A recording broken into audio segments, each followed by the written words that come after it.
Kita pada kesempatan hari ini akan bicara tentang masalah tentang keluarga. Tentunya kita paham bahwasanya sebenarnya ini adalah nasihat yang saya berikan untuk diri saya sendiri. Karena sebaik-baik ilmu itu adalah ketika disampaikan untuk menasihati diri kita sendiri dan untuk menampar diri saya sendiri.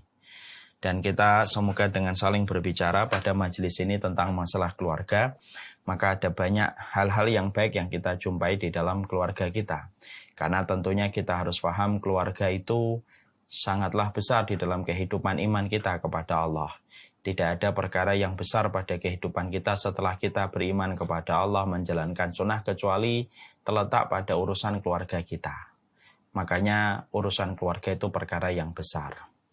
Makanya kita jumpai di dalam sebuah riwayat dari Barok bin Azib, bahwasanya ketika manusia itu sudah berada di alam kuburnya, lalu mereka mampu menjawab pertanyaan Munkar dan Nakir, maka sesungguhnya para penghuni kubur itu berteriak. Dan tahukah kita teriakan apa yang diteriakan oleh penghuni kubur setelah mereka menyelesaikan ujian yang pertama ketika ditanya Munkar dan Nakir? Mereka berteriak, "Ya Rob, aqimis sa'ah hatta arji ila ahli." Mereka itu berkata, "Ya Robku, tegakkanlah hari kiamat supaya aku lekas bertemu dengan keluargaku." Ini menunjukkan kepada kita bahwasanya kedudukan keluarga itu penting banget. Sampai ketika kita melewati kematian, guncangan sakaratul maut, guncangan kematian, itu pun tidak akan merontokkan memori kita bersama dengan keluarga. Makanya teriakan penghuni kubur ketika menyelesaikan pertanyaan dari malaikat Munkar dan Nakir adalah keinginan dia untuk kembali lagi kepada keluarganya, untuk menunjukkan betapa istimewanya keluarga dalam kehidupan kita dan kehidupan matinya kita dan kehidupan kita di akhirat. Itulah yang dinamakan keluarga. Makanya apapun yang sedang kita rasakan pada saat ini bersama keluarga, pastikan bahwasanya keluarga itu menempati posisi yang paling dalam kehidupan sanubari dan kalbu kita. Dan itu tidak akan mungkin dihilangkan dengan apapun, sampai kematian pun tidak bisa menghapuskan memori seseorang bersama dengan keluarganya.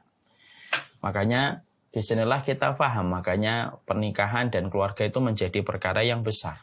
Makanya kalau boleh kita sampaikan pula, nanti ketika manusia itu berada di surga tidak ada yang sendirian, kecuali mereka pasti memiliki keluarga. Makanya Allah berfirman di dalam salah satu ayatnya, walahum fiha azwajum mutahharah. Sesungguhnya manusia itu ketika di surga mendapatkan pasangan-pasangan yang disucikan, karena tidak ada jomblo dalam kehidupan di surga. Makanya salah satu syariat yang masih disisakan dari kehidupan di dunia pada kehidupan di akhirat itu syariat menikah. Syariat sholat selesai, syariat tawaf selesai, syariat puasa selesai. Tapi syariat menikah itu masih ada. Makanya ada pernikahan-pernikahan yang terjadi pada kehidupan di surga untuk membentuk keluarga. Supaya memberikan arti pada kehidupan kita bahwasanya keluarga itu merupakan masalah yang besar. Dan itu juga dilakukan dan itu juga diperhatikan oleh Allah. Walaupun manusia sudah berada di surga, tidak ada yang dibiarkan oleh Allah, kecuali mereka memiliki keluarga kecil ketika mereka di dalam kehidupan di surga. Ini menunjukkan betapa besarnya peranan keluarga dalam kehidupan iman. Makanya ada satu doa yang kita sama-sama hafal. Ada doa yang kita familiar betul. Doanya itu adalah doa ketika kita mengucapkan Rabbana hablana min azwajina wa dzurriyyatina qurrata ayun waj'alna lil muttaqina imama.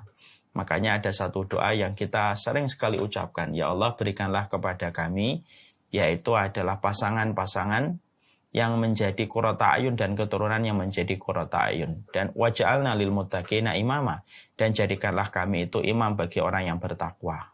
Kalau kita perhatikan di dalam doa ini ada dua permohonan yang kita minta. Permohonan yang pertama kita minta supaya kita diberikan oleh Allah istri dan pasangan-pasangan dan anak-anak yang qurrata ayun. Permohonan kita yang kedua dijadikan imam bagi orang yang bertakwa atau menjadi pahlawan dan pemimpin-pemimpin bagi orang yang bertakwa.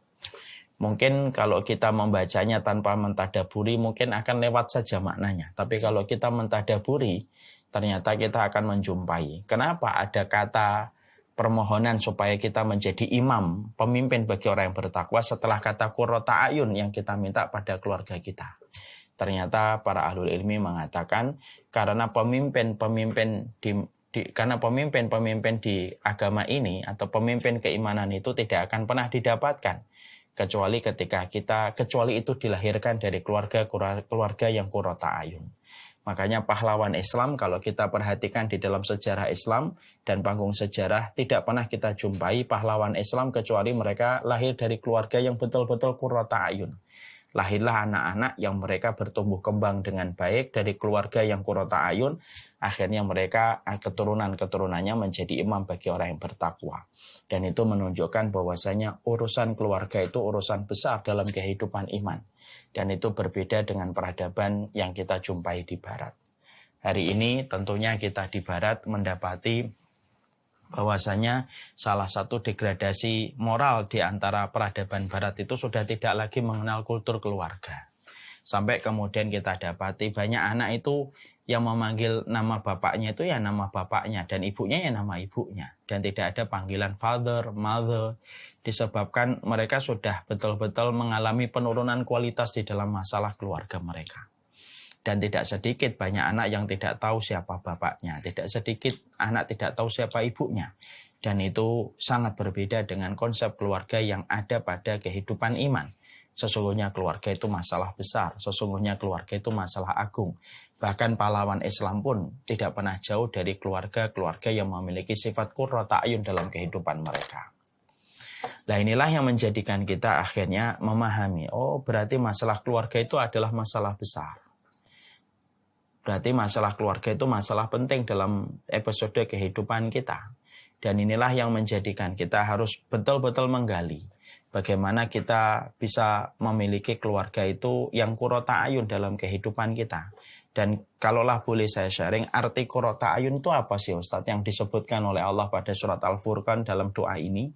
Kan disebutkan di sini, ya Allah jadikanlah istri kami, suami kami, anak-anak kami qurrata ayun. Artinya qurrata ayun itu apa? Kalau kita kembalikan kepada Al-Quran di versi terjemah, itu disebutkan dan diterjemahkan dengan penyejuk pandangan. Kalau menurut Ana sih tidak, penyejuk pandangan itu tidak mewakili dari kata qurrata ayun itu sendiri. Karena qurrata ayun itu menurut Ana bukan penyejuk pandangan. Kalau kita mau membedahnya secara bahasa. Kalau kita bedah secara bahasa itu akan mudah kita ketahui kalau kita melihat onta. Dalam anatomi tubuhnya onta itu kita jumpai onta itu ternyata kenapa setiap dia ada badai pasir dan ada badai debu gitu. Onta itu tetap bisa berjalan tanpa dia khawatir bahwasanya matanya kemasukan dengan pasir. Ternyata onta itu memiliki bulu mata otomatis yang turun kalau terjadi badai. Bulu mata khusus inilah yang akan melindungi matanya onta dari debu dan dari pasir yang diterbangkan oleh badai. Sehingga itulah rahasia kenapa onta masih bisa berjalan ketika terjadi badai. Itu namanya bulu mata yang turun ketika badai. Kalau boleh kita sampaikan, qurrata ayun itu kayak gitu. Qurrata ayun itu adalah sesuatu yang menenangkan. Apapun badai yang di luar, petir, halilintar, bersahut-sahutan. Tapi setelah kita membuka gagang pintu masuk ke rumah, maka semua petir halilintar yang kita dengarkan begitu memengakkan telinga ketika di luar rumah, sekalinya kita masuk ke rumah, kita tidak lagi merasakan petir dan halilintar, serta berbagai macam badai yang ada di luar rumah. Itulah yang dimaksudkan dengan qurrata ayun. Makanya inilah yang menjadikan kita betul-betul berharap betul bahwasanya yang kita harapkan itu bukan hanya bagaimana sholat kita itu benar dan bagaimana amal kita diterima.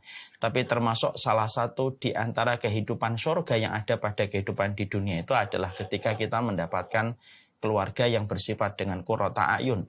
Yang bisa menambah ketaatan kita dan bisa memberikan kedamaian dan keberkahan dalam urusan yang kita lakukan.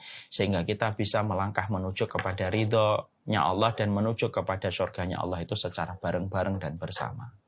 Nah inilah yang menjadikan kita akhirnya memahami itulah keluarga.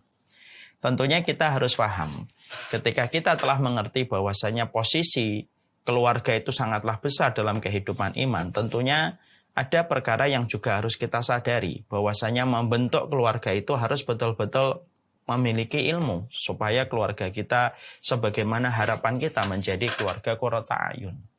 Dan ini menjadi masalah yang cukup krusial, walaupun secara normatif mungkin sering kita dengarkan, tapi prakteknya yang ternyata tidaklah mudah daripada apa yang kita dengarkan. Tentunya kita harus belajar mengambil sebuah analogi yang sederhana. Di sebuah universitas itu ada yang namanya Fakultas Teknik Sipil atau Teknik Mesin. Dipelajari 4 tahun. Kalau kita pikir, boleh mengambil analogi, ternyata hanya untuk memahami mesin, orang itu membutuhkan ilmu selama 4 tahun. Kurikulumnya terukur dan tersistematik dengan evaluasi belajar yang jelas. Padahal hanya untuk memahami mesin. Orang rela belajar selama 4 tahun. Di mana dia berharap dengan dia memahami mesin akan mendapatkan pekerjaan.